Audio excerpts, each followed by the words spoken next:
Hi, everyone. I'm Peter Jansen from Macmillan Publishers, and I'm very pleased to introduce Kerri Arsenault. Kerri is a book critic, book editor at Orion magazine, and contributing editor at the Literary Hub.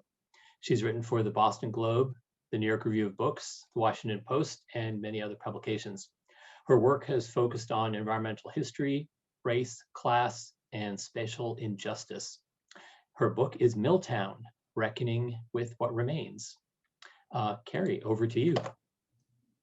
Thank you, Peter. I'm just going to have everybody do a little exercise while you're sitting there. Look around the room you're sitting in, and how much white paper do you see? Go ahead and make a list while I talk. Actually, write it down on a piece of paper, which I'm guessing you all have in your reach.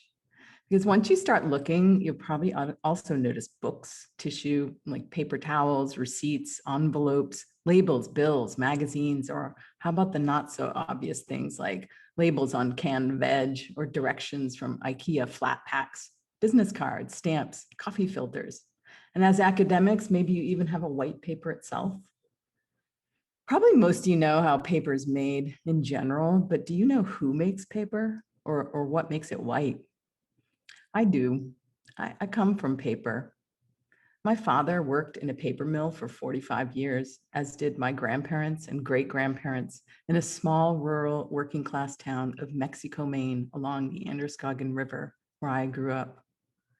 For over 100 years, paper was part of our daily bread. For breakfast, we breathed the eggy odor of the mill. The ka-chink of logs riding conveyor belts to the wood chipper accompanied our lunch. Paper paid for the meatloaf we ate for supper. And at night, the hum of paper machines lullabied us to sleep. Paper also paid for my clothes, put me through college, gave me dignity, a future. I was a first-generation college student living out the American dream my family had worked so hard to achieve. And it was all because of paper. And you know what paper also did? It killed my father, my grandfather, my grandmother, and probably thousands of people in our small community.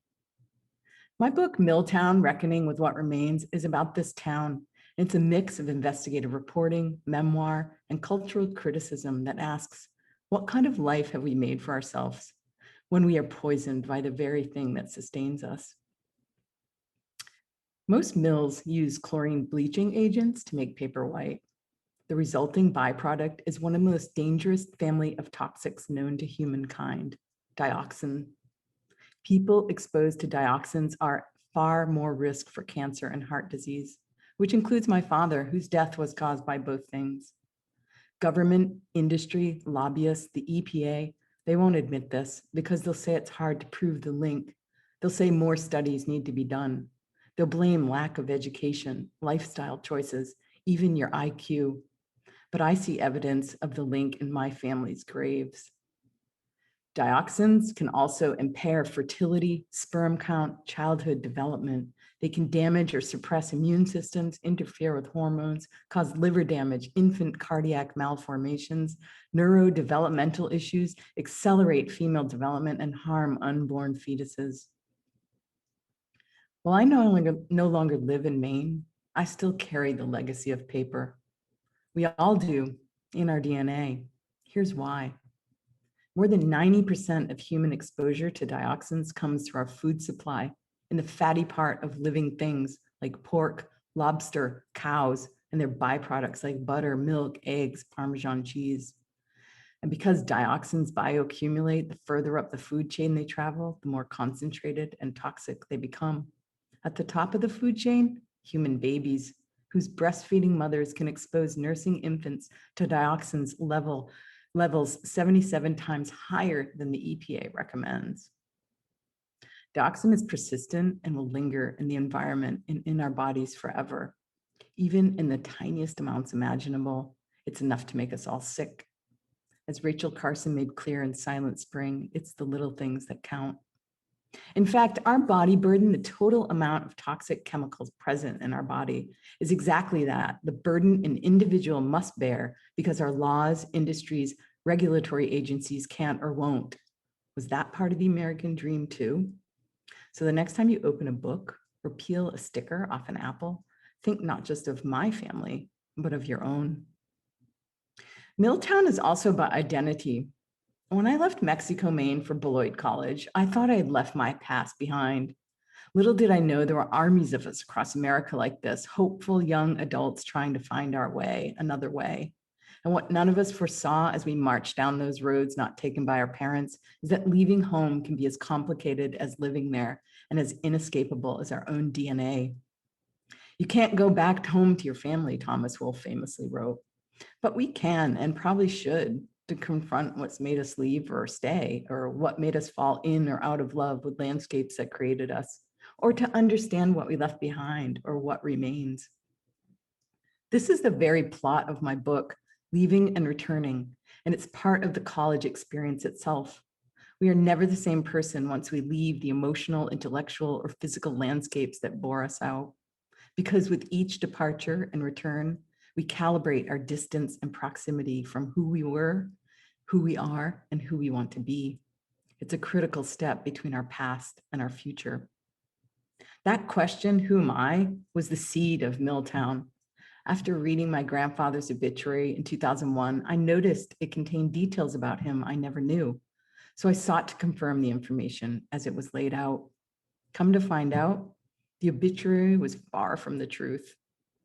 If archival records contain errors, what else could be wrong in the documents of my family and of history itself?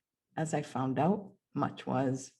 I spent the next 18 years trying to find the missing links or understand what their absence could mean. And I realized the narrative of less privileged families like mine had been distorted, wrong, silenced, or left out of the conversation altogether. I visited places my family had once lived or still did, like France, Prince Edward Island, and back and forth to Maine too many times to count. I listened to mill workers, lunch ladies, my parents, high school classmates, teachers, and students along the way. I learned about labor unions, chestnut trees, Milton Friedman, organochlorines, logging camps, Agent Orange, and I read long, boring papers about how boilers work and why our town flipped from Obama to Trump. My research took on the likeness of a family tree itself, expanding exponentially, mimicking the tributaries of a dirty river or a multiplying cancer cell, or how the working class declined in an aggregated mess. It was on a double helix staircase in Chambord, France, that I began to connect my family's history with environmental history and the entire history of the United States. They were as intertwined as the stairs I had climbed that day.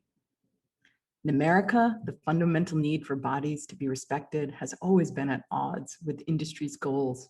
History has shown these abuses to be true, from the cotton fields of Virginia to the paper mills of rural Maine. We have also long let certain populations drift in the periphery, where it's hard to see or where we don't bother to look. Yet those people live on the front lines of environmental disaster, the razor's edge of social inequity, and at the ends of human dignity.